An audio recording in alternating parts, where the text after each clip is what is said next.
আপনি যেইখানে যেই অবস্থায় বসবাস করছেন সেখানে একজন ভালো সালাফি আলেম আছে, কোরআন ও সহিহ সুন্নাহ ভিত্তিক ইলম অর্জন করার সুযোগ আছে আপনার। হক্কানি রব্বানি উলামায়ে কেরাম আছেন, আপনি নিজেকে ধন্য মনে করবেন, সেই আলেমের কাছে আপনি গিয়ে ইলম অর্জন করবেন।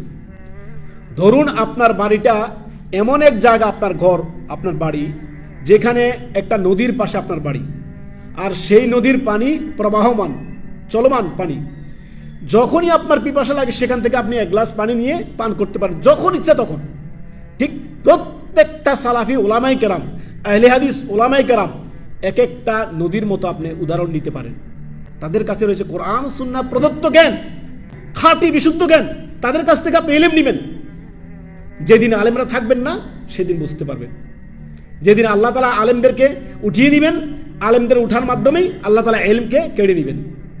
আহলুল হাদিসদের মূল দলিল হচ্ছে কি?